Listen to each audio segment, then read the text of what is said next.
through.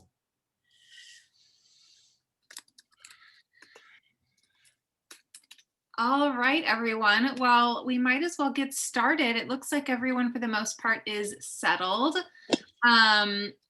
This is not necessarily a new group. Hi, Bonnie. However, we do have a couple of friends who have added themselves on. So I'd love to introduce myself and my co-hosts. I'm Gina Boucher. I am the owner of WineCULT. I'm the one who shipped all of the physical bottles to you.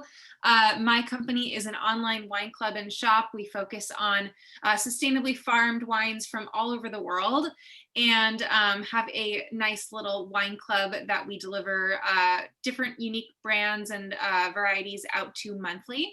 I had the absolute honor and pleasure of getting introduced to Mike and Allison kind of right at the beginning of COVID. And we've been doing these cool themed virtual tastings throughout the entire pandemic. So I'm really happy that they're my pandemic buddies, and they've introduced me to a lot of you guys as well. Allison is an extremely talented wine writer. She owns Please the Palate. She's also a wine event production planner.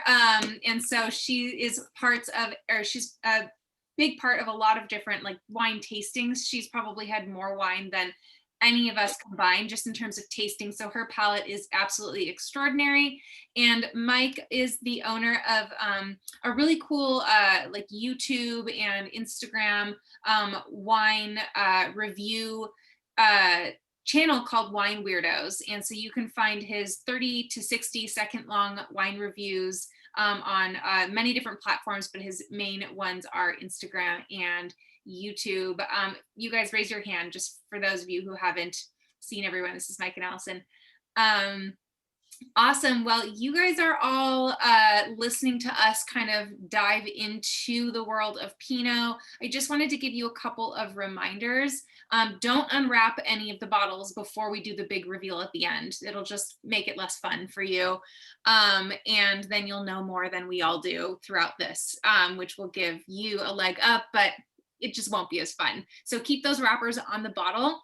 I do, however, suggest that you pop those corks out and unscrew that one screw cap and let the Pinot start to breathe. Pour yourself a glass of wine. This is not a formal educational experience. It's a really fun educational experience. So we encourage you to just sip along. We will get into a little bit more of a structure as Allison gets into the actual tasting portion. But before and after, please just sip along with whatever blinded Pinot you would like. And as always, we highly encourage you to interrupt us, throw questions in the chat, send out a smoke signal, however you want to ask a question. This is all about curiosity and an exploration of our own palates. So please do not hesitate to ask a question. And if you're bold enough, pour 4 glasses, 1, 2, 3, 4, so that, you know, you can kind of smell one to another. They're all Pinot Noir, but we're going to see some differences from one to the next. Exactly. And that was exactly what I was going to say next. It's the best way to do this kind of tasting is if you have 4 glasses lined up next to each other. You can compare and contrast the color, the scents. You can kind of bounce back and forth and smell each one. But if you don't have 4 glasses, if that's just too much dishes to have to worry about, I would suggest having 1 glass and then maybe a dump bucket that you can pour wine out if you wanted to switch back and forth. And if you are doing that, just remember to pour yourself little small portions so you're not dumping out a bunch of great wine. And then you can drink all the great wine at the end.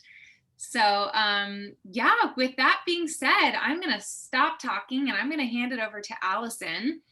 Just so you guys know the structure of today's tasting, Allison's going to give us an overview of Pinot Noir in general, and then we're going to break down the actual regions that we're tasting from, which is Burgundy, Santa Rita Hills, Willamette Valley, and Sonoma, or more specifically the Russian River Valley. And that's going to be a really important part for you guys to listen to, because that's where we're giving you some little tips and notes to look for in the wines that are coming out of these regions. And then Allison's going to lead us through the actual formalized WSET blind tasting, which is those sheets that you all received in that email invitation. You're welcome to open that up, have that next to you. That will help you. And then we'll do the big reveal, which will be the fun part. And this will be, you know, we really encourage everyone to write down your own guesses. Do not feel bad or weird if you don't guess the correct answer. I most likely will not myself. But it will be really fun to have everyone put their guesses in the chat at the end, so we can just, you know, see. And it's not a competition, just for fun. And okay, I'm done. Allison, take it away. Well, hey everyone, as I mentioned, I'm sitting here in a little hotel in the San Ynez Valley in Buellton called the Sideways Inn. I've got some old photos behind me on the wall. And if you all recall, in 2004, this little movie came out, and it was a movie that changed everything. It not only changed everything for the San Ynez Valley, but it changed everything for this grape. Sideways, the movie, brought awareness to Pinot Noir, it brought awareness to the Valley. It also stifled poor little Merlot, as we know. It got a bum rap, and it's taken a while for it to have a little comeback, but we're not here to talk about Merlot today. Since Sideways, Pinot Noir production in California has increased roughly 170%. So that's what that movie did for this grape. Pinot Noir is the world's most popular light-bodied red wine, and it is the 10th most planted grape in the world. And there are 290,000 acres worldwide.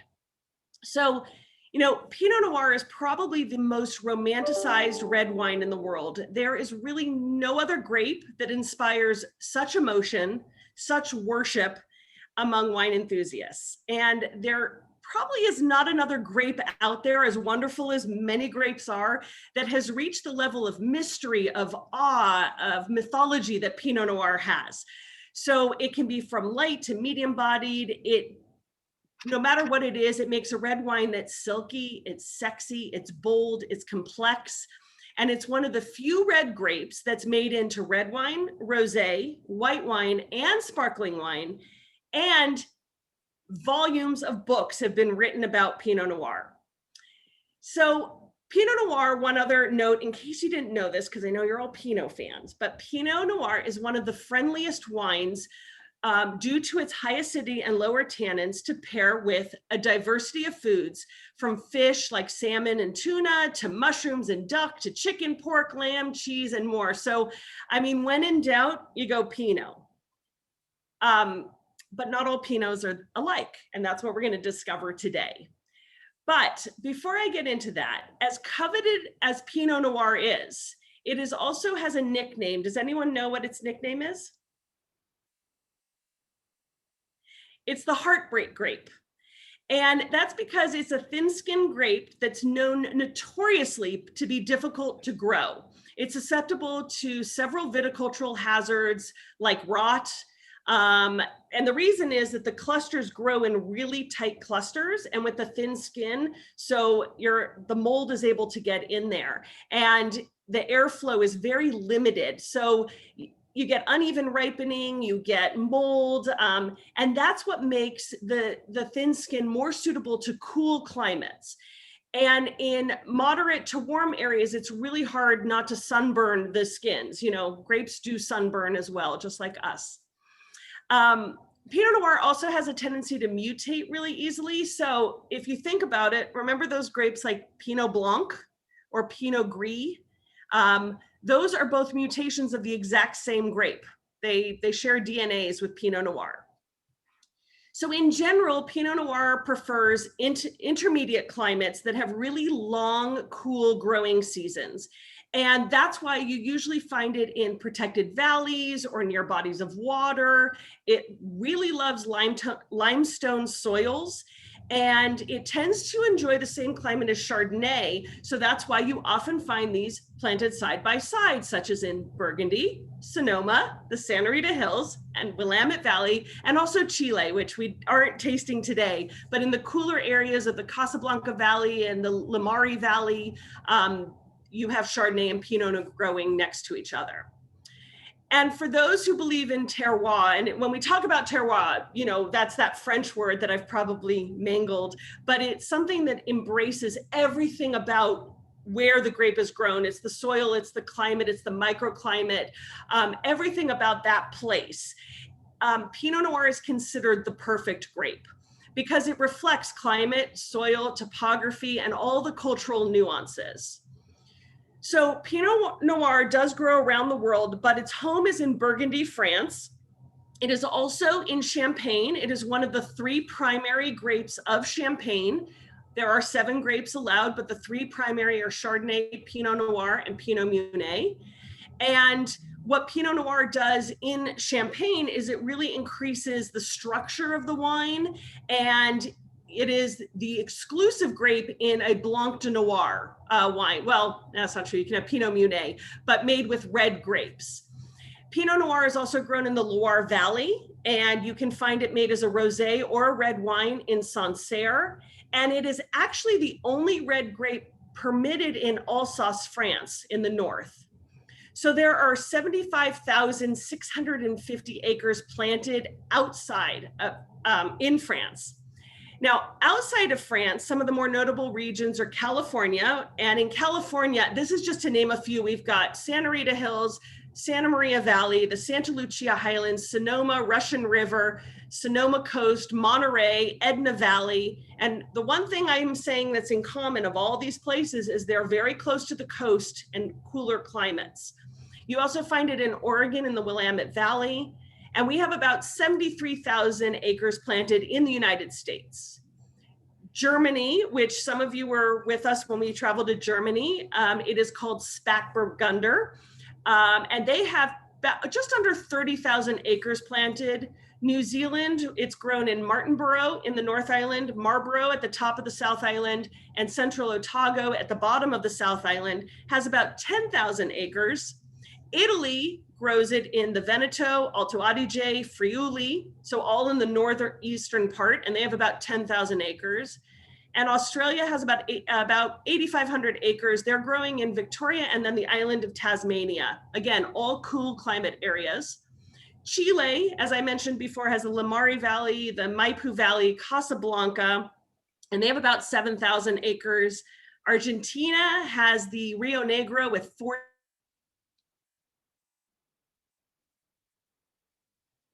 Is she frozen for everyone else? Allison. Allison will be right back, but I was really enjoying listening to her talk about the different Pinots, the different regions Pinot come from. I didn't realize it was in that many different regions of Italy. I'm a big fan of Central Otago, New Zealand Pinot.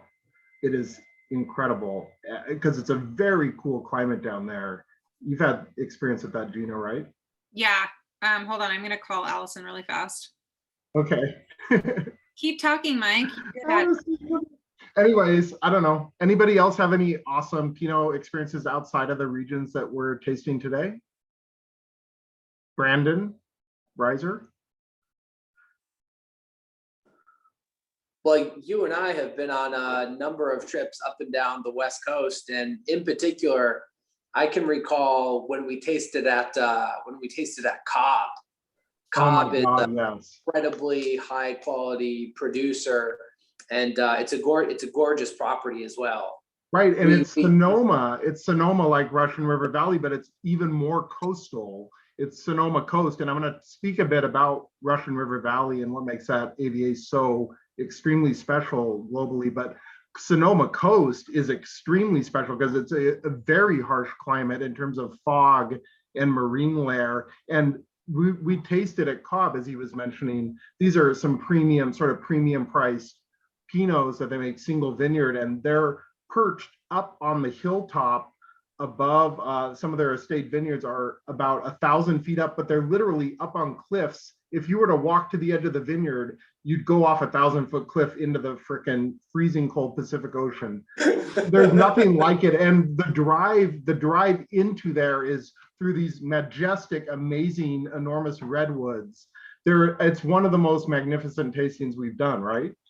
Yeah, it was magic. It was magic for sure. And how were the wines, right? Really tight and like potentially very Burgundian in style, but also their own sense of terroir. I think, as Allison was mentioning, And I mean, not to plug them specifically, but Sonoma Coast is a very special Pinot region. Gina, I'm sure yeah, I mean, Santa Rita Hills has some, if there's a cooler, a relatively a climate as cool as Santa Rita Hills, it might be Sonoma Coast.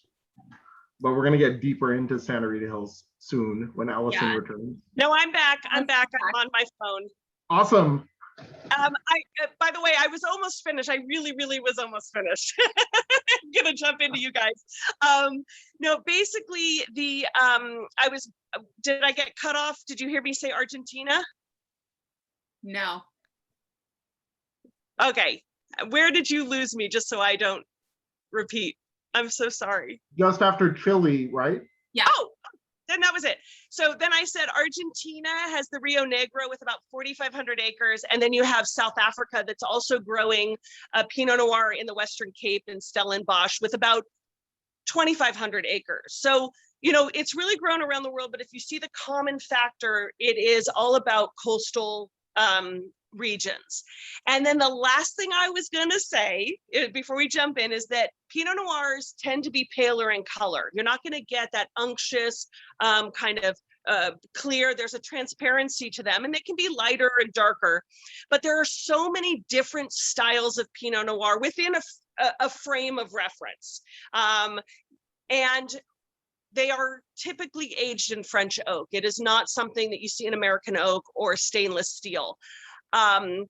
Some of the common things, and we're going to jump into this with the blind tasting, but just to throw this in your head, you get red fruits like cranberry, cherry, raspberry, and strawberry. You get spices like cloves and licorice.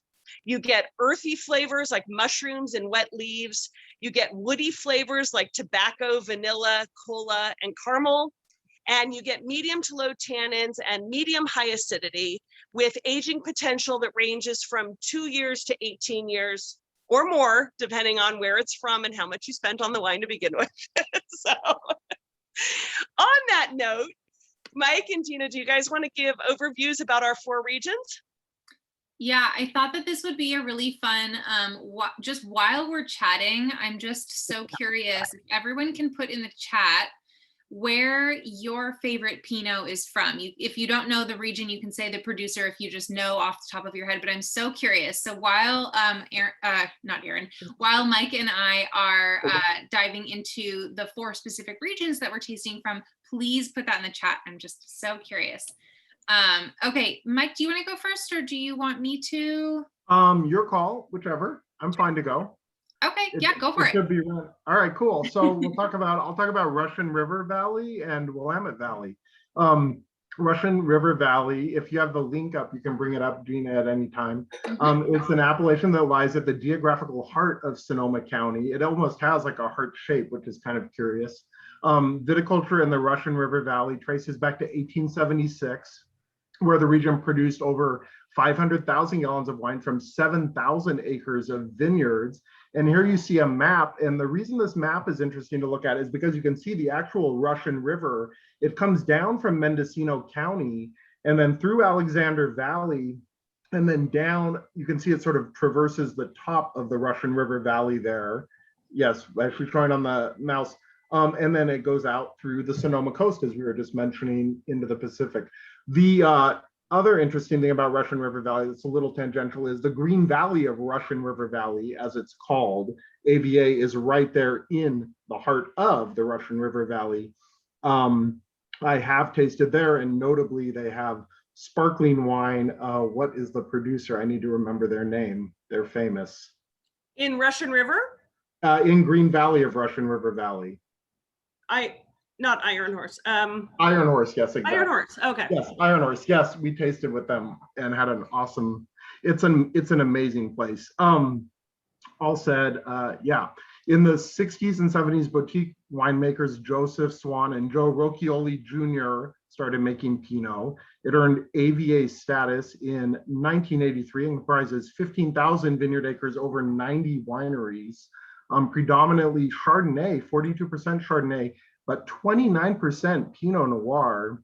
And then what follows is Zinfandel and much smaller amounts of Merlot, Cab, Sauvignon Blanc, Pinot Gris, Gewürztraminer, and other various grapes. So predominantly those Burgundian grapes, like Allison was mentioning, Chardonnay and Pinot, comprise almost 70%, over 70% of what they produce in Russian River Valley. So as she was sort of hinting at, that coastal influence of the fog is a big factor in Russian River Valley fruit, and why Pinot Noir succeeds very well in that region. That fog sort of intrudes from the Petaluma Gap to the south and from the Russian River to the west. And it creates sort of a natural air conditioning that allows the grapes to develop the full flavor and maturity over an extended growing season. You have those huge sort of diurnal shifts between night and day, so extreme variation in temperature, but not getting too extreme during the day. So the fruit's never baking, it's just able to slowly gain maturity, and they're able to stay on the vines 15 to 20% longer than neighboring areas, while retaining the acidity, the natural acidity. So that's a really key part of why Russian River Valley Pinot Noir is some of the premier wine made in the world. Let me see if there's anything else amazing I want to tell you about this region. There's a diverse mix of soils. Sandy, loamy soils tend to be something that Pinot Noir does well in, but a lot of the diversity in the different smaller regions, within the Russian River Valley AVA are based on soil variations, and that can get sort of complex and nerdy, but I'll leave it at the fact that sandy, loamy soils, Gold Ridge is the primary name of the soils there that you need to be aware of, and Franciscan is also a key.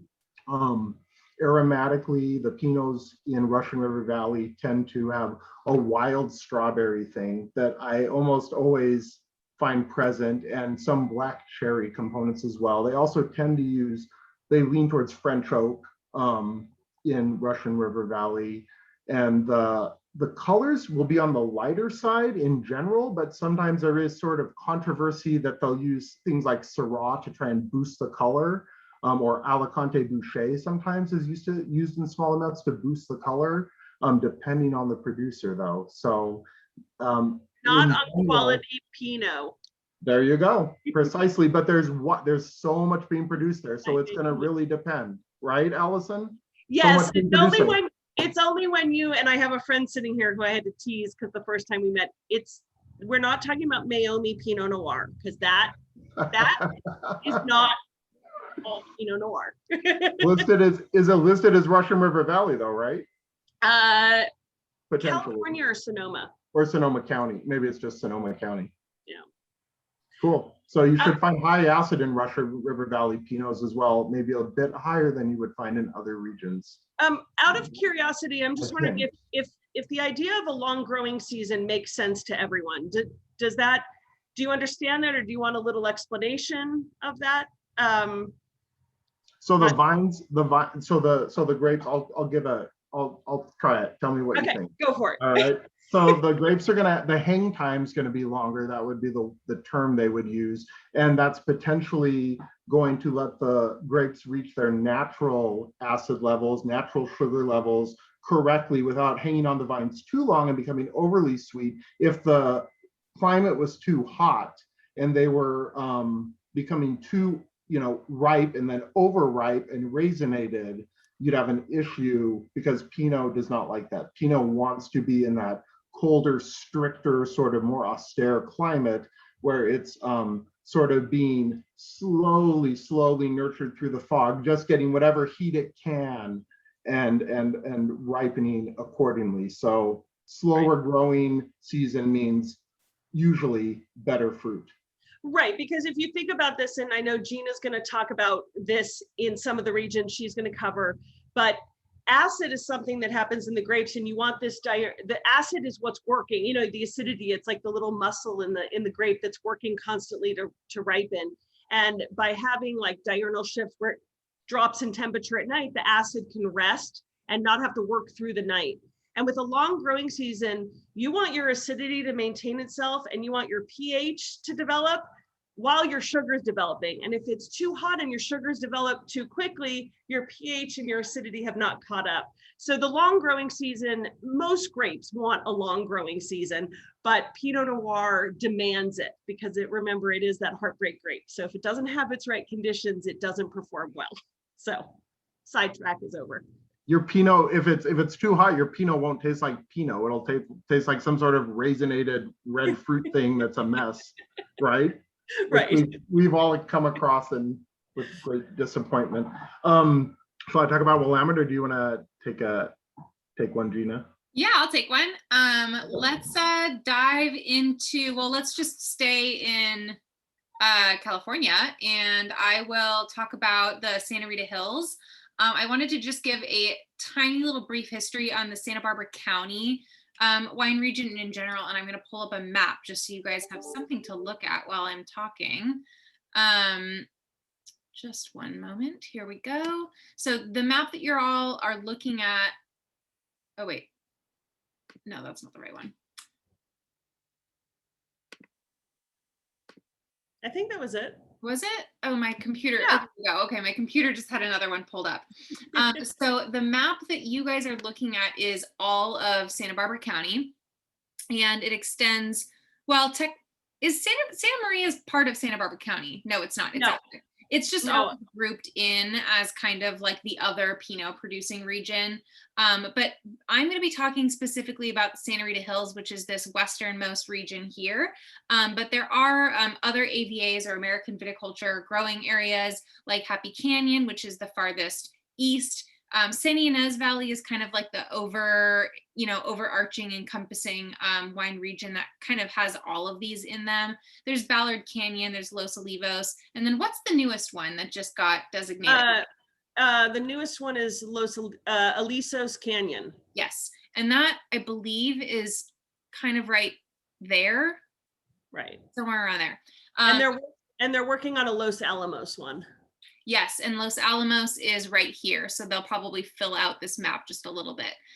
So of course, the whole point of these different growing regions or AVAs is that there's a specific microclimate that dictates the climate within each of those regions. And that's really important when you're growing grapes because you're not necessarily going to grow a Cabernet Sauvignon in a very cool climate region because it needs a little bit more of a heat. And you're not really going to be able to grow a Pinot Noir over here in the hotter region because it's just too darn hot and your grapes are going to be totally unbalanced. So the climate where, and more specifically the terroir of where your grapes are growing is really, really important to get the best quality wine that you're looking for out of that specific variety. I digress. So wine making in Santa Barbara County, of course, is a lot newer than that in the Napa region or Sonoma. And that dates back to, well, actually, it's all very old. I'm going to go way, way back. So it dates back to 1782. And Father Junipero Serra brought grapevine cuttings from Mexico to California. And the grapes association with the church caused it to become known as the mission grape, which became the dominant grape variety in California up until the turn of the 20th century. Fast forward to Prohibition here in California, winemaking essentially survived in Santa Barbara through Prohibition when the sub AVA Happy Canyon, which is right here, became a haven for local residents to come and get a little drunk without tipping off the local authorities. It would go up the canyon, hence the name Happy Canyon. They'd go and get happy. Santa Barbara County AVA, like I said, is split into these sub AVAs. And today we're going to be focusing on the Santa Rita Hills. Santa Rita Hills was established in 2001. However, Pinot has been growing there since the 70s when Richard Sanford planted the Sanford and Benedict vineyard in 1970. And he was told by a lot of grape growers that it was far too cold to grow grapes here. But of course, now we know Santa Rita Hills today as one of the best, most premier growing regions in California. And I'm really happy that Richard Sanford didn't listen to those fools because he was totally right.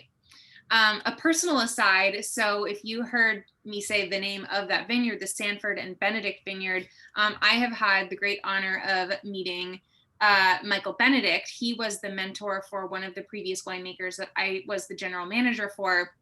And he is just a total trip. He's a wealth of knowledge. I have a bottle of wine that we drank together that was like, it was like a 1980 Chardonnay. It like blew my mind anyways, but it was just so cool to be able to get to know him a little bit while I was working for that winemaker. And anyway, so Michael Benedict was he was kind of the botanist behind everything. And then him and Richard Sanford have since, of course, parted ways. They're no longer friends. That's a whole other level of drama that I don't even know all the details of, but it's funny. I've gotten to know some of the history along the way. But anyways, so Santa Rita Hills is always pushing the limits, yielding Pinots that have specifically a keen richness, structure, and acidity. And we're going to say that all of these regions are known for their acidity, and that's totally true because that's really what Pinot Noir is known for in general, like Allison said. But it's really important to, of course, continue mentioning it because that's why. So in this specific region, there's lots of sunlight, little to no rainfall, breeze that protects mildew from setting on the vines. And it's relatively easy to grow Pinot here. If you've ever been to California, I know most of us are California residents. It's pretty awesome here. It's not that big of a struggle. But Allison has also already mentioned the diurnal shifts, and that is where it's, one temperature in the day, it's a little bit warmer, and then at night the temperature drops dramatically. And that again gives the vines a really nice kind of breather, a little break to relax a little bit. Here in Santa Rita Hills, the soil is comprised of diatomaceous earth, which is the broken down fossilized skeletons of ancient sea creatures, clay, and shale. And if you've ever been in a vineyard in Santa Rita Hills, you've noticed that you're standing on sand, like you're on a beach. The first time I ever stood on a sandy vineyard, it kind of blew my mind. But of course, that is essentially what makes some of the best soil for this specific vine. It makes for great drainage. So when we do get the very little rainfall that we do get, the rain just kind of drains right down to the groundwater and doesn't sit on that root and cause any root rot or anything like that. Some other grape varieties that are grown in Santa Rita Hills are Chardonnay, Syrah, Sauvignon Blanc, and Viognier. And the natural acidity, again, balanced with firm structure, is a common thread in the wines throughout the region, making them extremely easy to pair with a variety of foods. And you can always point out a Pinot coming from this region because of its naturally high level of minerality, salinity, earthy mushroominess, I made up that word, and a bright red fruit notes like cherry. And that's Santa Rita Hills. And if I can add a couple little things to that, there's a very famous phrase used here in the Santa Rita Hills when you're in the vineyards. They call it refrigerated sunshine, because when you're at the top of the vineyards, especially the hills, there's a constant wind that is blowing, but then the sun is shining, which is part of what makes the terroir here so special. And then the other thing I wanted to say that Gina had touched upon is also really important. Fog, exactly. If you look at this map here, what makes the San Ynez Valley so unique is that it is the only transverse mountain range in North America. So right where that arrow is towards, like between Lompoc and Orcutt, you see that there's the valley, and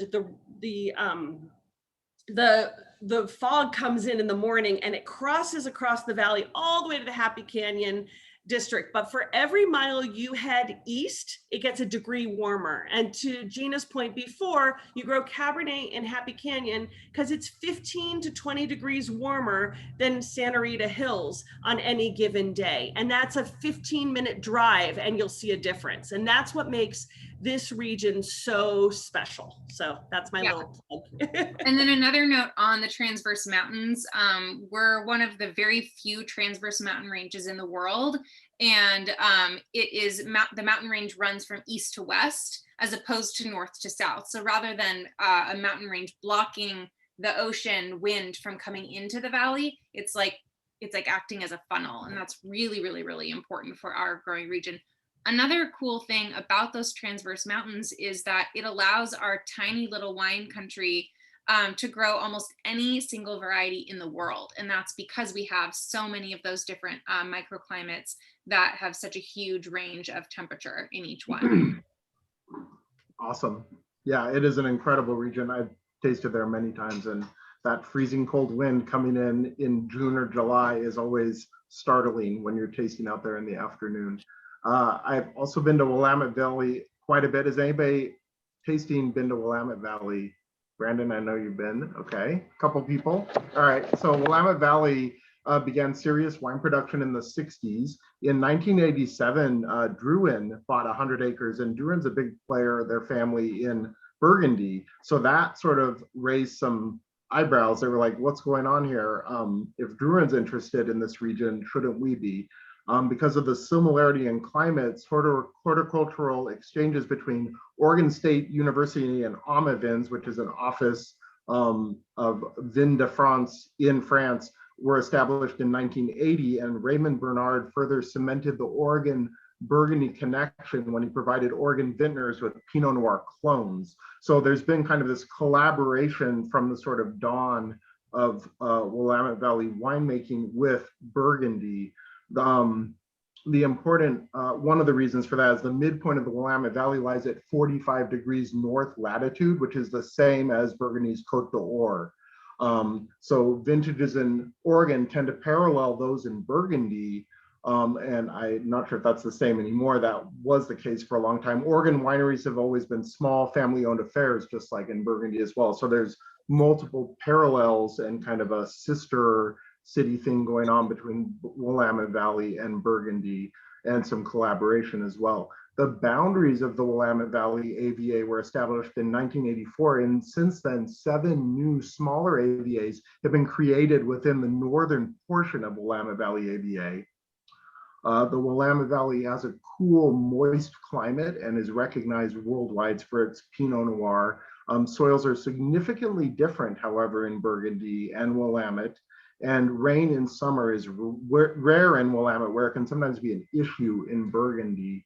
I will, almost as an aside, note that in 2012, there was a major shift in Willamette Valley. They had a bumper crop that was outrageous, and they produced just outrageous amounts of very good wine. However, it was a shift almost unilaterally towards New World sort of big fruit Pinots relative to what I had experienced in the past in Willamette Valley, which was much more Burgundian in style. So that was interesting. I feel like climate change may have shifted how wine tastes in Willamette Valley over the past 10 years or so. Especially 2012 was a big one. And 2012 is always referred to now as an epic vintage. Everybody's in love with 2012 who's in Willamette Valley. So if you were to speak against it, it would be sacrilege. But some of us miss what Willamette Valley used to be like pre-2012. Pinot Noir is defined there by black fruit, spice, earth, cocoa, and the wines can border on rusticate sometimes. There's a moderate to high structure some of the time, I think more so in the past, and some fine tannins. High acidity, again, is key. These are great food wines. I will say Chardonnay is less known for in Willamette Valley. Pinot Gris is more common, but Chardonnay from Willamette Valley can be completely amazing. And I would love to hear Gina and Allison chime in with anything. No, I agree. I'll let Gina talk about Burgundy. Yeah, so obviously we've mentioned Burgundy like a million times already, and the whole reason we keep referencing Burgundy for Pinots coming from other regions throughout the world is because Burgundy is the birthplace of Pinot Noir. It is absolutely one of the location for some of the most expensive Pinot Noirs in the world. The French wine region, oops, let me pull up the map really fast. Oh, and we skipped over Willamette Valley map, but I'll bring that up a little bit later when Mike talks about the specific producer. Bringing up, here is the French map. So Burgundy is definitely small in size. It's this red little area right here, but its influence is extremely huge in the wine world. It's known for some of the most expensive wines in the world, but there are also lots of really affordable options. The French wine that we all have in the bottle is definitely the most one of the most expensive in the lot, but it is still relatively affordable in terms of you know, what you can get from Burgundy. So I was really happy to be able to get my hands on that guy. A little history about this specific region. About 200 million years ago, the region was part of a vast tropical sea. We're going to go back to that when we're talking about the soils. But time essentially transformed this seabed into limestone soils. Those soils are the secret behind the minerality that's a hallmark in these Burgundy wines. If you venture into the vineyards, you can find chunks of limestone or marl, which is the specific type of limestone from that area. And that contains tons and tons and tons of fossils.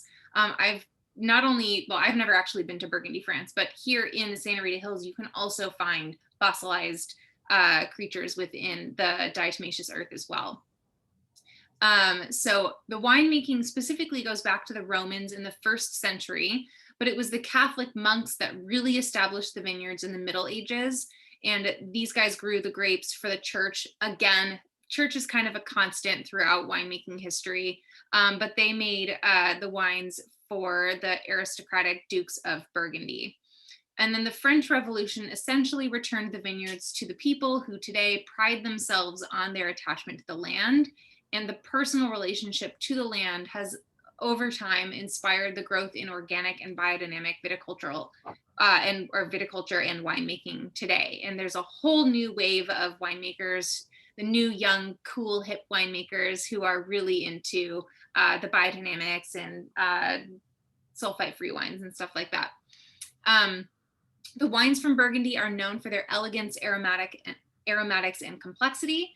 And Burgundy has 5 primary wine growing regions. If you can see those, I'll read them off to you. That's Chablis, Côte de Nuits, Côte Chalonnais, Mâconnais, and Côte de Beaune, which is, I will not hold up the bottle, but that is specifically where the Burgundy wine that we're having tonight is from. So I'll get into the Côte de Beaune in just a moment. The climate in Burgundy is continental for the most part, fairly warm summers with, unfortunately, a constant threat of hail and cold winters. So this is a really, probably one of the reasons why Burgundy can be so expensive is because during harvest season, that's oftentimes when a lot of these really gnarly hailstorms come in right in the beginning, and it can essentially wipe out entire vintages of Pinot. So, you know, if a producer is planning on, you know, I'm going to make 1,000 cases, or I'm going to make 200 cases, whatever their plan is, and then a hailstorm comes through and rips all the grapes off the vines before they had a chance to harvest them, that expected yield can be shrunk dramatically, and they still have to be able to make money. So that the price of that bottle gets jacked up, specifically because they've lost a lot of their yield. So anyways, lots of, you know, scary potential for, you know, hail. The region is northerly enough and cold enough that the grapes just about ripen in most years. Not every year is a good year because of rain, and we've already mentioned some mildew issues as well. So that can definitely be a huge threat. The soil composition is clay limestone, specifically called marl, and gravel and sand. And then the main flavors that come out in Pinots from this region can often be like a light plum, cherry stone, even if you're thinking about like the actual like pit, white tobacco, and definitely an earthy minerality, and of course acidity. Other varieties that grow here are Aligoté, Pinot Gris, Gamay, Sauvignon Blanc, but the primary focus is Bourgogne Rouge, which is Pinot Noir, and Bourgogne Blanc, which is Chardonnay. Going into the specific region that we're tasting from tonight, the Côte de Beaune is named after the medieval village that is the heart of the wine commerce in Burgundy. This wine, or the wine from this region, can be different from, of course, the other regions within Burgundy. And that's pretty typical for any larger region, like I was mentioning with Santa Rita Hills being different than any of the other AVAs in the Santa Barbara County. Here, specifically in the Côte de Beaune, the valleys are open and rolling. The vineyards have a little bit more of a southeasterly exposure.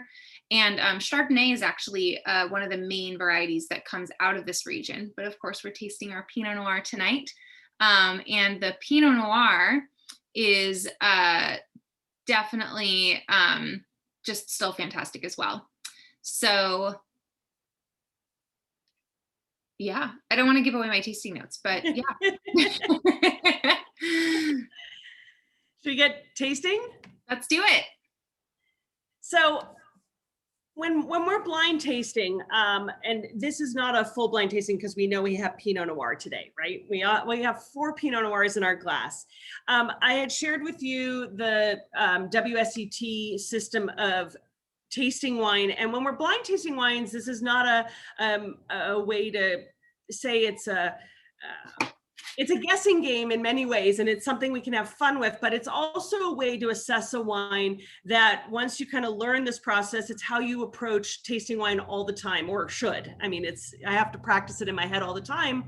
But I'm going to take you very quickly through this because this is not the main focus of the blind tasting, but just to give you a sense that on the sheet, like the first thing we do is when we pick up a wine, we're looking at the clarity of it. Is it clear or is it hazy? If it's hazy, that usually gives you signs that it's not been filtered. If it's clear, you say clear. You move on to the intensity of the color and you look at it, is it pale, medium, or deep? And in these Pinot Noirs, we'd say they're probably medium. We go into the colors, and now we're talking red wine, and a very typical note for red wine is garnet. That's usually the color associated with it, but you can also do occasionally a ruby red. Purple is something you see a little more with Syrah. Cabernet gets a little more red, and as wines as they age, you pick up words like tawny or brown. So I would say that in fairness, all of these are a garnet color, but I would say glass 4 is maybe a darker garnet with a little kind of a deeper red color to the first wine. So that's where we're sort of comparing these to start making guesses, because we know they're all Pinot Noir, but maybe the lighter color is a cooler area than the darker wine that has a little more warmth and intensity. We then move into the nose of the wine. And when we're tasting a wine, you all are pros now, we swirl it to aerate it and we smell. And the first thing, is it clean? Is it proper? This is part of what you're doing when you're tasting wine in a restaurant and they want you to taste wine. It's not, do you like the wine? Is the wine's, solid? Is it tainted by any way? So, these are, this is a clean wine. All of these wines are clean, at least mine are. I hope yours are. And then we talk about the intensity of the nose. And so is it light, medium, or pronounced? And again, with medium, is it medium minus or medium plus? Now, if you've got these in different glasses, I'd say they're all pretty medium intensity, maybe a little more, maybe even the first one has a little more intensity in the nose, but they're all pretty medium. Nothing's pushing you to strong pronounced, and they all have flavor, so they're not light. And then this is where we start talking about aromas. And this is where we're going to start to see the difference of the places that these grapes are grown. And this is where we look on the back of the sheet that she gave you, which is from the WCT, or you look at the aroma wheel. And the aroma wheel was created out at UC Davis by Ann Noble. And what you do with this as you're tasting the wines is you're looking for what you're smelling. Fruits, flowers, spices, vegetal, oak aromas. And that's where we start to pull out, because most of what we taste in wine is right here in our nose. Our nose is a muscle and we can smell millions of things. Our tongue, we taste 5 things. We taste sweet, sour, bitter, salt. And then we also have the umami, which is the 5th flavor that they added a few years ago. You should never taste salt in your wine, so eliminate 1. And sweet, sour, bitter. So, we're really tasting with our nose.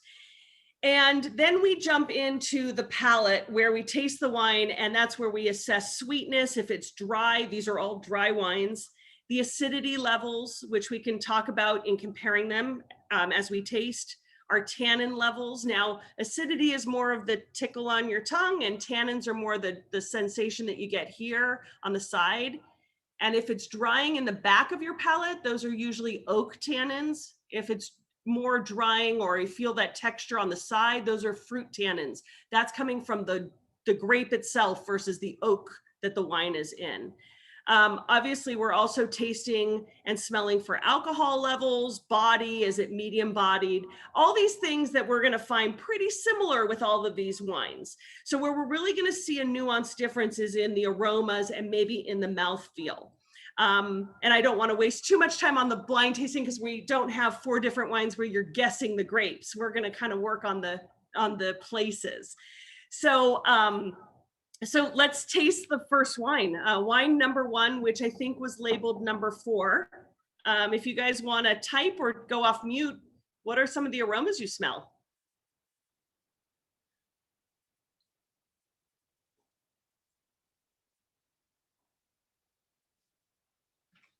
Are we going to type or are you guys going to talk? I didn't open number 4. On wine 1 or wine 4? It's wine, what was it, Gina, labeled? Labeled number 4 is going to be the first wine we taste. Okay.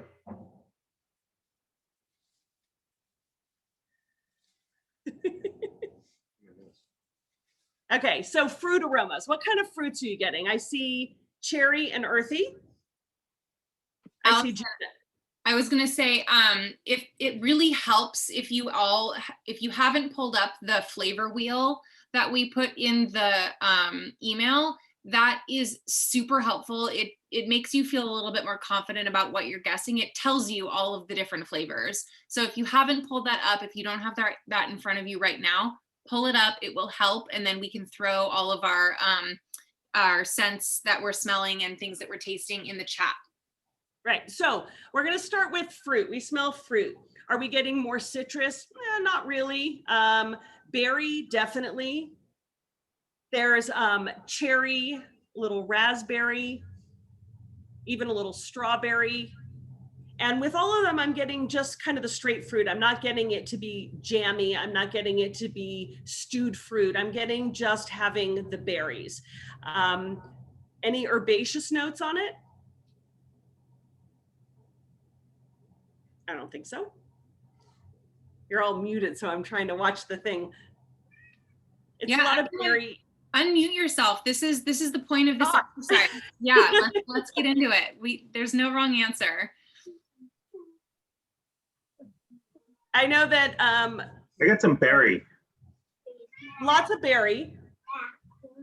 And it's got that kind of that earthy, like kind of fresh earth, fresh dirt aroma, very light. Yeah, definitely like earthy minerality, like stuff like that.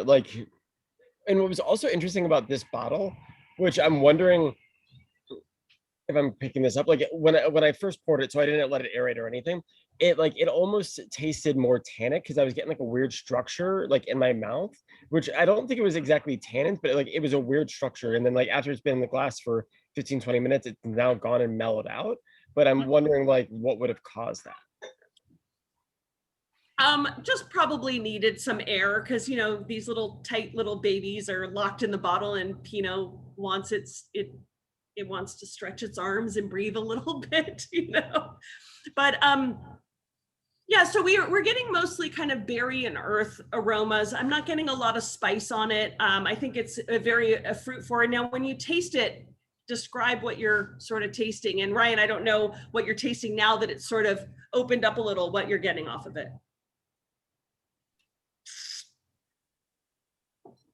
So I tasted after I had a half glass of this, I tasted the other ones.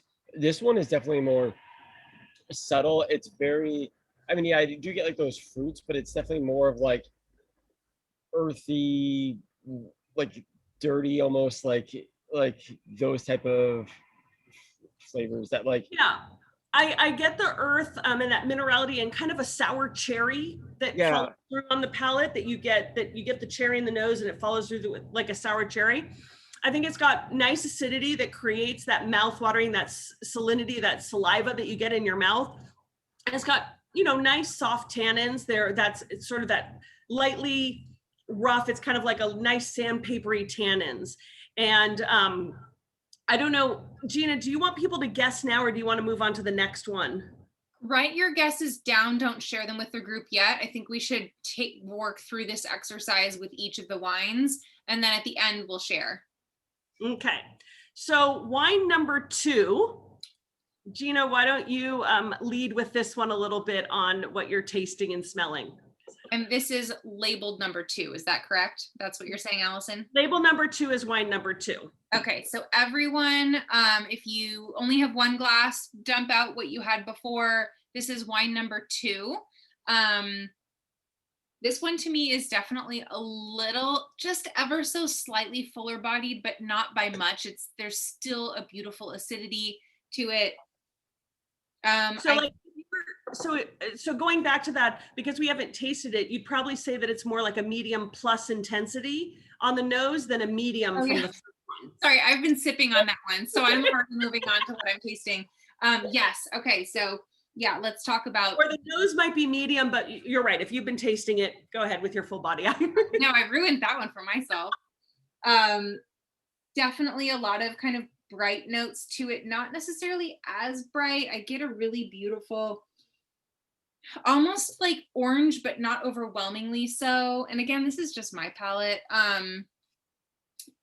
And earthy, and then like bright red fruits. But I think I need to taste it to actually dive into something, to a little bit more of the specifics. Do you want me to touch on any other specific notes? No, I'd love everyone else to jump in with what they might be getting. Stacy, are you getting berry again on it?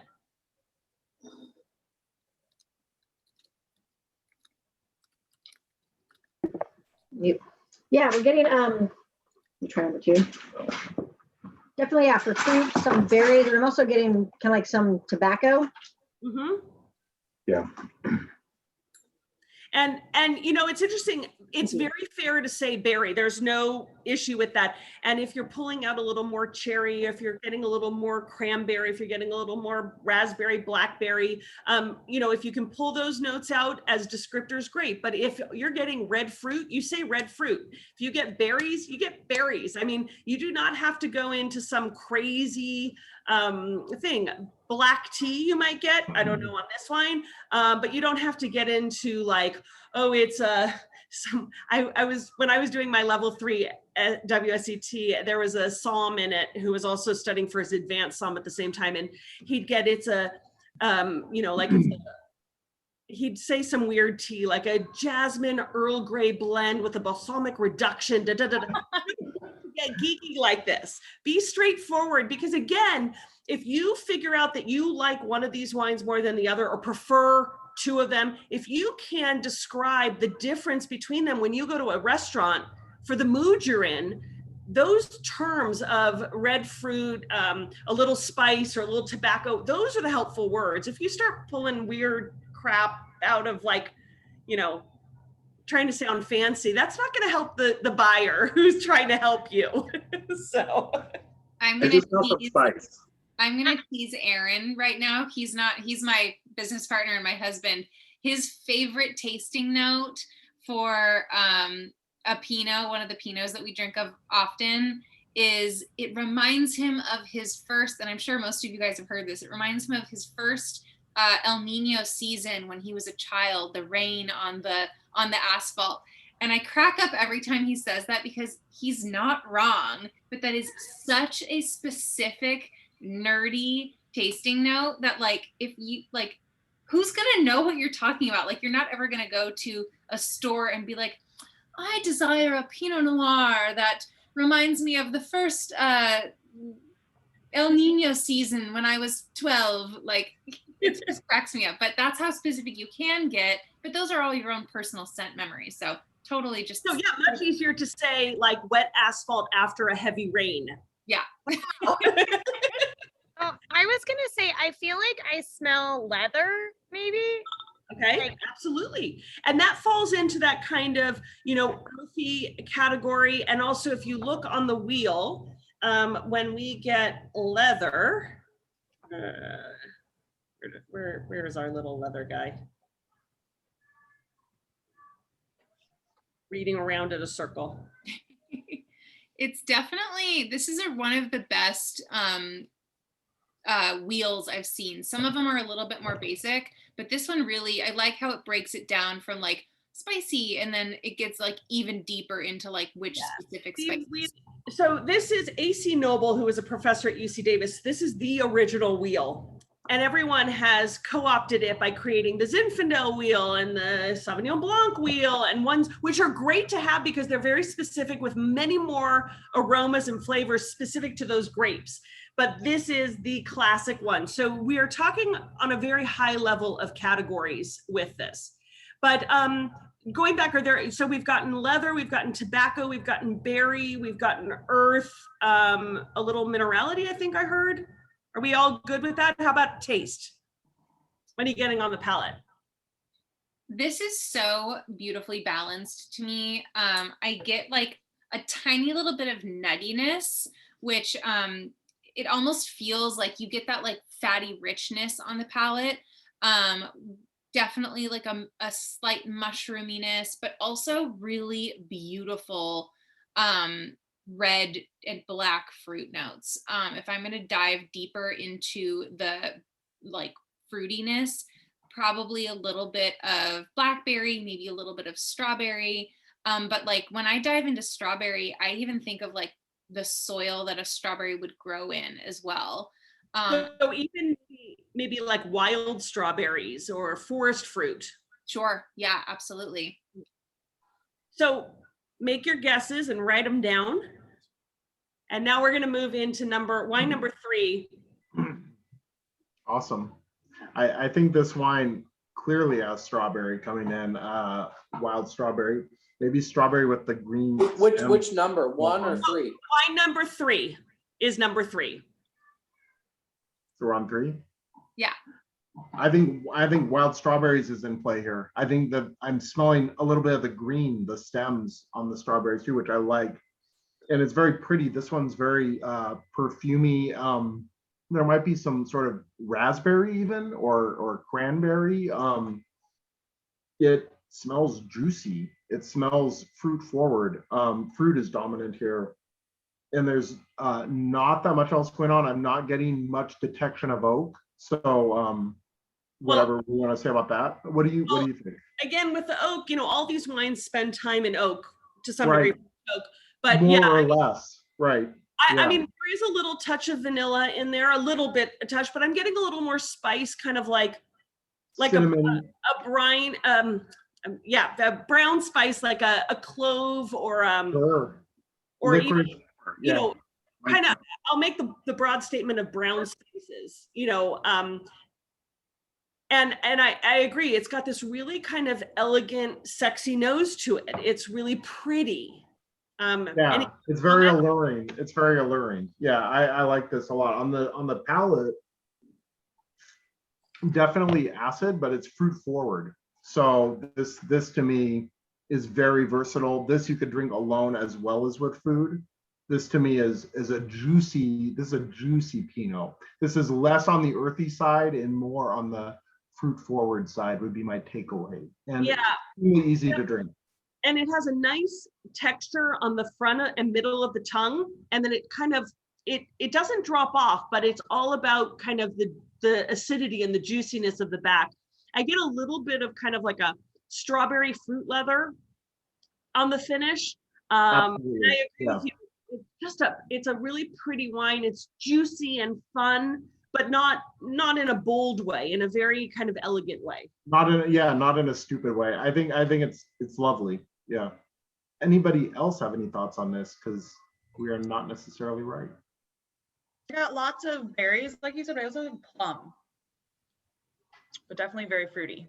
like on the riper side of plum, right? Like that really sweeter sort of delicious high acid. Yeah, Nice. this one tasted like just a touch sweeter than the other one. I don't know if that's just like more of the fruit forward because it's like not real sweet, but Okay, and that's an exact, Kim, that's a perfect point to bring up, because when we talk about wine, these are dry wines, as we would assess at the beginning. There's no residual sugar. When we talk about sweet and dry, we mean sugar or none. These don't. But that fruitiness gives a perception of sweetness. And so it's totally fair to go into a restaurant and say you like a fruity, like a sweet, that sweet note to it, but it's not a sweet wine. yeah, I actually wrote smooth. Like it felt like it went down smoother because it has that fruity and not quite as like dry and acidic as the other ones, it seemed. If that Right, makes sense. the acid forms the structure of this wine and the fruit rather than tannin. Yeah. It's not that there's no tannin, but tannin's not a prevalent part of the wine. I think the fruit and the acid is what makes you want to dive in for more and what reminds you of the sip you just had. And that texture that you're having on your mouth, that the kind of soft tannins that are there are more fruit tannins. Remember, fruit tannins hit you on the sides of your tongue in the front. Oak tannins hit you in the back. So, okay, you ready? Write your guess, and we're going to go on to the last wine number 3. Yeah. Wine 4, right? Hey, wine 4. Wine 4. That's right. Okay.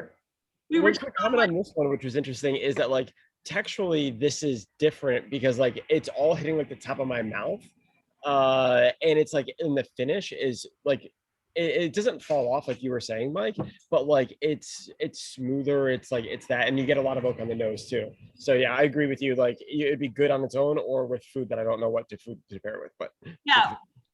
Did I miss you guys doing the one that was labeled wine number 1? That's what we're doing next. Oh, sorry. Yes, sorry. Wine number 4 is labeled wine number 1. I'm so sorry. Oh, okay. And So- we haven't done the one that's labeled wine number 3, right? I haven't drunk that much. We just did that. Yeah. Okay. I was dealing with the dog or something. Okay, thanks. So on this wine, before we jump into what Ryan was saying about the texture, when you smell it, to me, this has a much bolder fruit nose. It's a bigger fruit nose. Big is a relative term, right? I mean, we've had much bigger wines, but in this lineup, this has the more bolder fruit aromas. I get the red fruit. I get some of the darker red fruits, darker red berries from maybe like a black cherry. Would you say it's almost cassis, almost has a cassis element to it? But I think black cherry is more precise, but it has a darker fruit element, an earthier tones, but still fruit forward. Yeah, but there's a lift to it in the nose. Like when you put your nose in there, it's kind of, brightness. It's in a way potentially more complex. I almost am getting some interesting little black tea elements, little foresty things, but it's kind of, I kind of want to, my nose is more interested in diving into this wine than the previous one. The previous one's very pretty and alluring, but it's very sort of less multidimensional. This one, to me, I don't want to go on, I don't want to cheat. No, I mean, I think what I think, but interesting. I think it has a bigger nose, and I think that the fruit is there more than anything else, and almost in that lift, you can almost smell, to me, sort of that coolness, like a breeze, the cool climate of a region, like that it's windy or. Well, I'm almost getting a little musky sort of secondary thing that's a little bit musky. So that's interesting to me. But I think on the palate, to what Ryan was saying, I think this wine, it's broad on the mouth. It really coats the whole palate. It's got, how earlier I said there was like a sour cherry in, I think, wine number 2.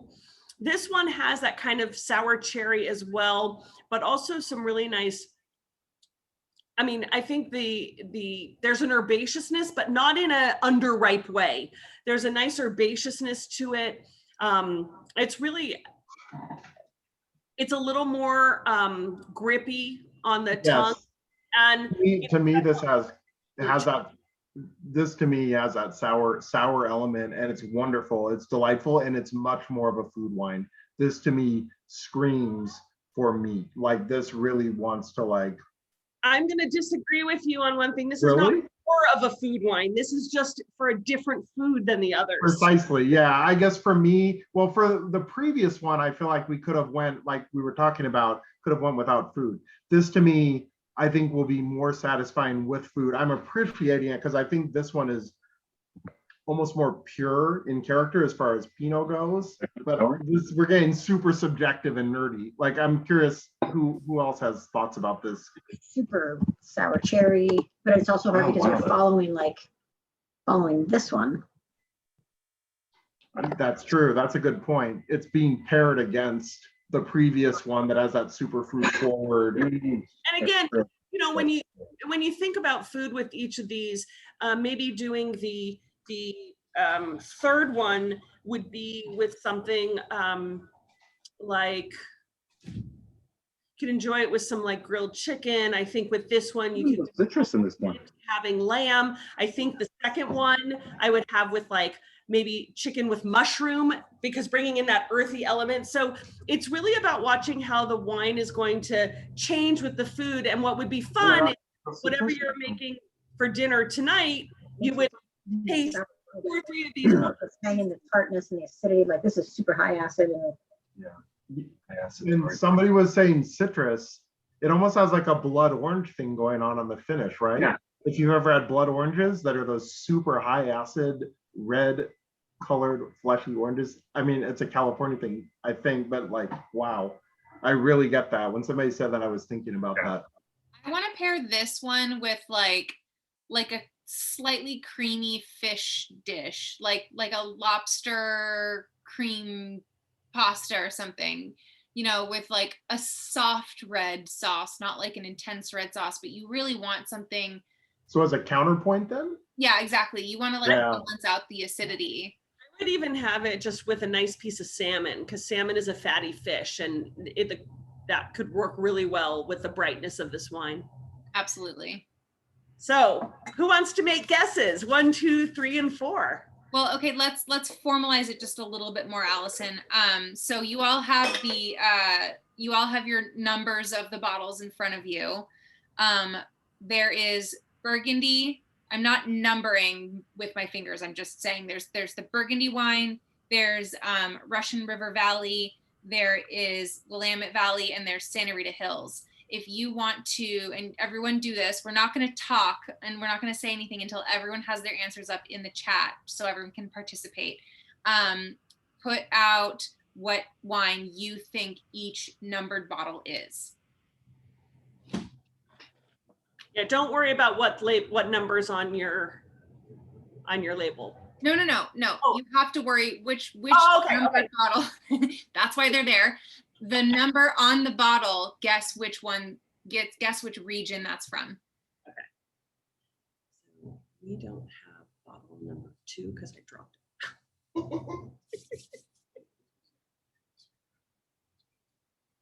This one, number 2. Starting to get some answers in. So, okay. Thanks. That's right. Marcy Jo has only opened 2 bottles, so let's see if she got her 2 correct.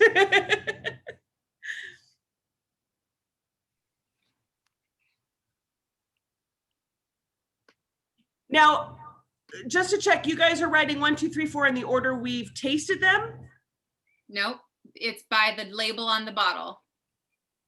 Okay. But no rush. If you haven't opened all the wines, that's totally fine. All right, we'll just give it 1 more minute for everyone to get their answers in. Bonnie, don't worry, you take your time. You can cheat, learn the answers, and then go back and be like, woohoo. But remember, Melanie, as much as mouthfeel and taste is important, most of what we taste is in our nose, so you're not missing out. You should still be able to make educated guesses, even with just smelling and a sip of the wine.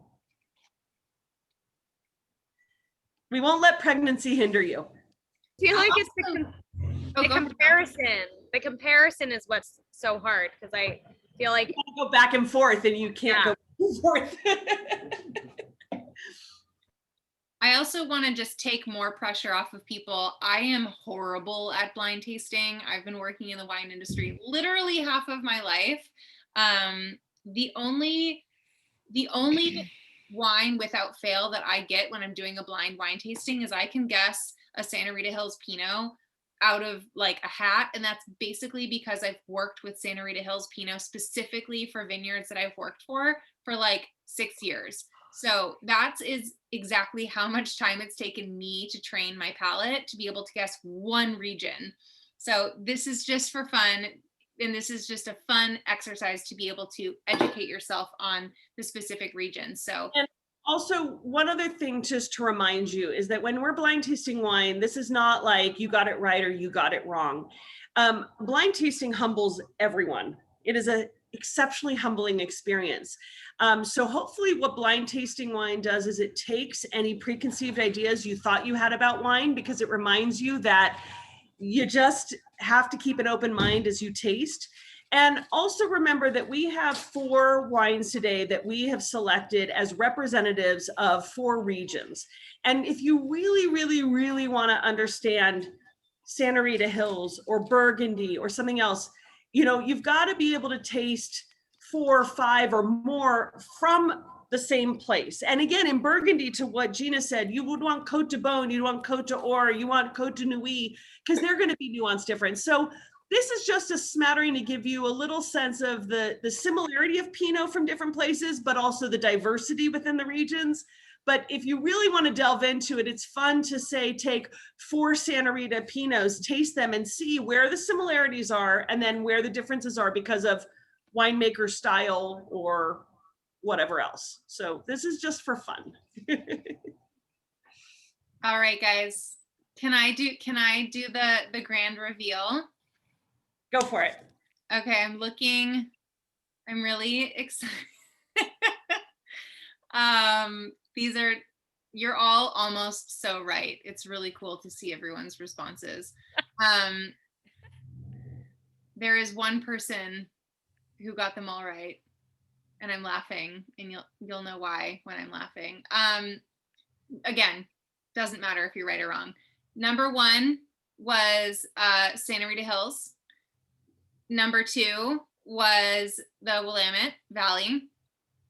Number 3 was Russian River Valley. And number 4 was France. And remember, the only thing we reversed is we tasted the French one first and the Santa Rita last. We reversed 1 and 4. Wait, will you say that again? You say again what it was? Yeah, so number 1 is the Santa Rita Hills. Number 2 on your bottle, the label number 2 is the Willamette Valley. Number 3 is Russian River Valley. And number 4 is Burgundy. And in this chat, unless I'm reading wrong, the only person that got it totally right is Melanie. She did? No. No, I switched Oregon and Sonoma. You're right. That would have been awesome if I got them all right. That's why I was giggling. I'm like, the pregnant lady gets it right. But No, you have a really good nobody nose when you're pregnant. You do smell more. I can really and women have better noses than men. Women smell more than men. But ultimately, it's a muscle we have to exercise and practice on. And but we're better than men. But that's amazing because essentially nobody got it right. And that's again, very humbling, but we were all so close, and it's so cool to be able to experience 4 different Pinots from 4 different regions. I will also say they're all within a couple of years of each other. You can try to peel off the coverings of the labels. Some of the sticky covering is slightly more sticky than the other, but I tried to get a really easy peel off type covering. So try if you can, but and just very, very briefly, Mike and I are going to give you some specifics on the wine labels. I'm going to start. I'm going to go with number 1. Number 1 is actually my wine. It is the WINECULT Pioneer 2019 Pinot Noir from the Spear Vineyard, of course, in Santa Rita Hills. Spear Vineyard is certified organic and farmed biodynamically as well. 17% whole cluster and spent 16 months in neutral French oak. And my tasting notes specifically for that one are cherry, raspberry, baking spices, earth, and a hint of vanilla. And I'm not the winemaker, but the winemaker that we worked with to make this wine, her name is Kat Neenan, and she has personally said this is a total expression of the property. And that's exactly why I wasn't just throwing this in because it's my wine, but specifically because of what she has been quoted to say about this specific barrel that we made with her. Yeah.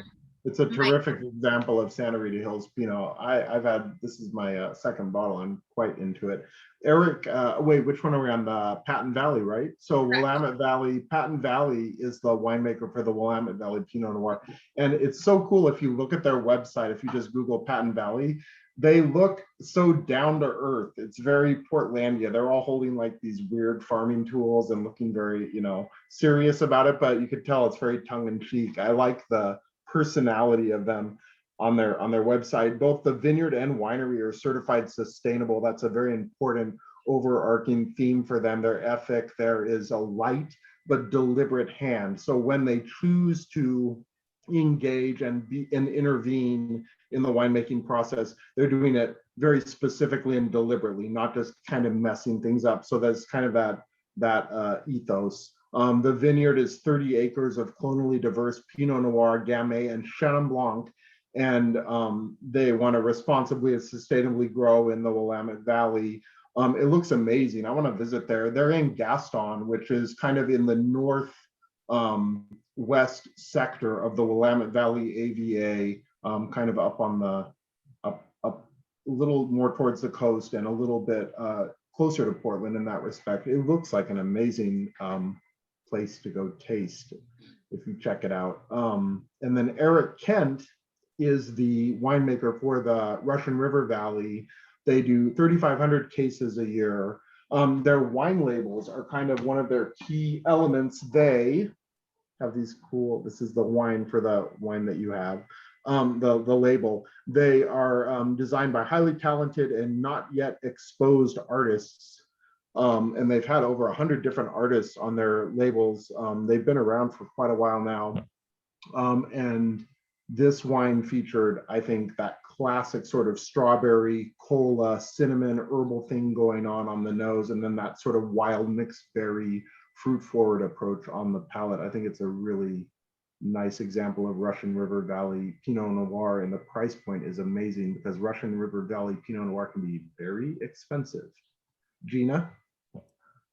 Well, you have the next one, which is the, oh, wow, you've already blown through two. Yes, I am sorry. Totally spaced out for a second. The final one is the 2017 Rodolphe de Mougeot. There we go. 2017 Bourgogne Rouge. Like I said, from the Côte de Beaune.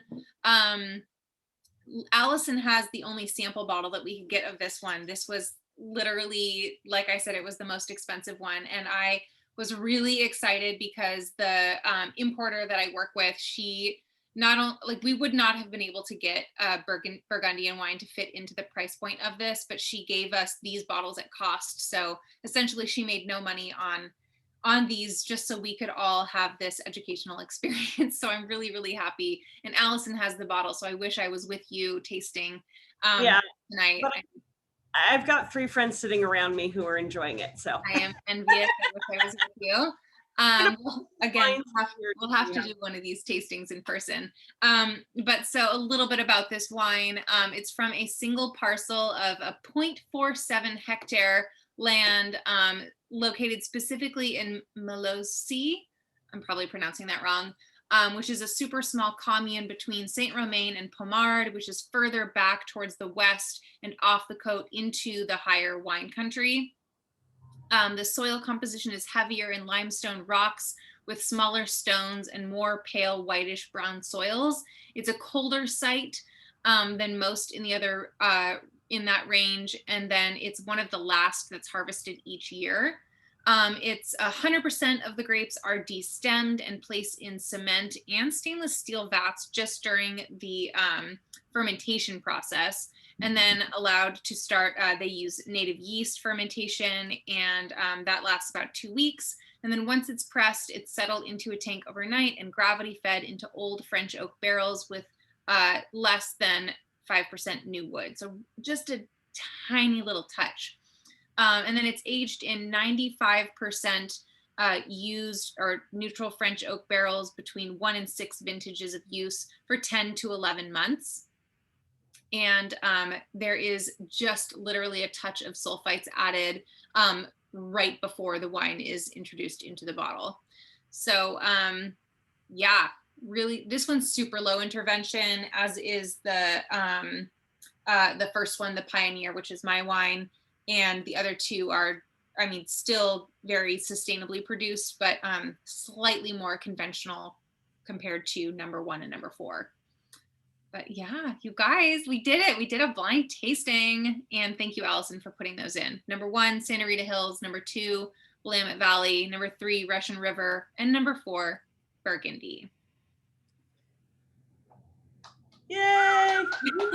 Now, next time when we really do a blind tasting, we won't tell you the grapes. Ha ha ha. Then you'll really get what you've been asking for, because this was sort of our comparative tasting as opposed to our, with a blind element, as opposed to our. Wow, wasn't this one easy? We'll make it harder next time. Yeah. What we just have to do is take a trip so you can sit down and taste 10 Santa Rita Pinots all together and get a real sense for the region. Yes. But funny, I was just saying that Story of Soil, she does a lot of Pinots from the same region, and they all taste very different. But it's funny, I didn't catch any of that with this one. This is great though. Her wines are amazing. Story of Soil is a great mention. She does Gamay, Gruner Veltliner. The Gruner Veltliner is ridiculous. Yeah, incredible. Does anyone have any questions or comments about their experience in this?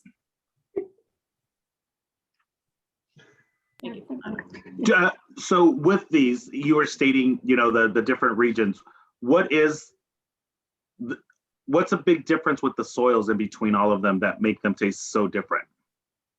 I don't know if you would say it's specifically the soils, although that is a contributing factor, but you have to think about the climates and the weather. And like we said, Santa Rita Hills is notorious for its refrigerated sunshine, with the fog that rolls in, with the diurnal shifts that are like, it never gets super hot in the Santa Rita Hills, but it drops 40 degrees at night. And a diurnal shift is not getting colder at night. A diurnal shift is dropping at night. It needs to drop at least 30 degrees to be a diurnal shift. And that's what really lets the grapes kind of rest through the night, the acids sleep, and the next day they get back to work trying to ripen. And so Burgundy is continental climate. They don't have the influence of water the way the Santa Rita Hills has the fog. Sonoma has the fog as well. Mike had talked about different soils. Here you've got limestone and diatomaceous earth. Burgundy is limestone. You'll get similarities of soils because Pinot is very particular about what it wants to grow in.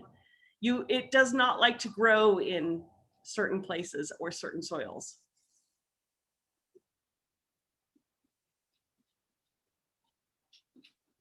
It's crazy. The other thing about Pinot because we've had some like Mayo vineyards and certain other ones of like all the clones, like I found like the Dijon clone, you know, the Pommard clones, and it goes in so many different directions, and kind of finding even just that specificity of what one they're using is kind of very interesting. So I have an opinion about clones for consumers. As a writer, I don't care about clones because Pommard clone in Burgundy tastes different than Pommard clone in Russian River, tastes different in Santa Rita Hills. So to run around saying I love the Pommard clone, it's different in every place. But the key is really to remember that Pinot Noir is a blend, but it's a blend of clones. It's not a blend of different grapes, it's a blend of clones. And that's what also gives it all of its interesting textures and flavors and such. if you really want to delve into clones, and there's a legitimate difference. It's just that it's hard to say I love Dijon or Pommard, because unless you're really going through the Santa Rita Hills and tasting the Dijon clone and knowing how that clone demonstrates itself here, it's hard to say you had one wine from Burgundy that was Dijon clone and now you love Dijon clone. It's just because what does that mean here? Yeah, and how did the winemaker from each different place handle that clone, and how does the soil interact with it? How does the microclimate there interact with it? Yeah, I totally agree. Clones can be going down a rabbit hole, and soils too, but to a much lesser extent. I mean, soils are a little more objective in terms of their influence on different varieties, but totally agree with what Allison's saying. Winemakers love to go on and on about, I have clone 110 and then there's 128 over here in this parcel, and it just becomes a lot of noise at some point, unless you're extremely deep into the industry where you are making wine and care deeply about the intricacies of it to that extent. But yeah, even to our level, it's like, keep talking about clones and get to the good stuff. Like, why is your wine good or bad, you know? Soil makes more sense because clay, you get more muscular soils, you have well draining, you have limestone. Their soil you can actually taste in the wine, that influence of, you can taste climate and soil much more than you can do the nuance of other things. I think they put that on the labels, like some of it just more, marketing, or tried to like just show off, or because it's interesting the ones that they. It's important, but I think it confuses the consumer, because inevitably you're in a tasting and the consumer's like, what clones are you using? And I'm like, is that going to make a difference in the wine? Do you like the wine? Because that's what matters. Does it really matter what the clones are? Again, if you're really delving into it and you're really focused on it, it's important. It's as important as the barrel producer that the winemaker chooses, but it really doesn't matter to you and me what barrel they choose. But it does have an influence on the wine, and it's important to the winemaker. It just isn't important in the grand scheme of, do I like the wine? Right. It matters to us if it's French or American or Hungarian oak. It doesn't matter to us how fine the grain is and what the producer is, and to that extent of detail. Although the winemaker will tell you it does matter. I have a funny story about clones, specifically with the winemaker. So in the very first tasting room that I worked in and ultimately ended up managing, it was like shift number 2. I had been working with wine in the restaurant industry, but I had never actually worked in a tasting room before. It was my second shift, and I had the worst type of customer that comes into the tasting room, which is the one who thinks they know absolutely everything about wine. They're constantly trying to prove me wrong about everything that I'm saying. And I had done a decent amount of studying. I really truly felt like I knew my stuff about this wine, but of course I was new to that label. And the winemaker was there, and he was kind of just hanging back, letting me do my thing. And I answered all the questions that this gentleman was asking me. And then he gets to the clones, and I hadn't been told about the specific clone breakdown. And he's like, what are the clones? And I was like, oh, it's a really great question. I'm new here. I'm not quite sure. And he kind of started to like berate me for not knowing the clones, and how dare you represent, a label without knowing the clones. And the winemaker started laughing, and he didn't know, the taster didn't know that the winemaker was behind me, because of course this taster was an asshole and didn't actually know anything about these specific wines. He just wanted to prove that he knew more than I did. And I was 22 at this time. So just so you know, this was a while ago, and this was, I was new. But so finish off the tasting, the guy leaves. And I asked the winemaker at the time, why didn't you want to speak up? And he starts laughing, and he's like, because who the fuck cares?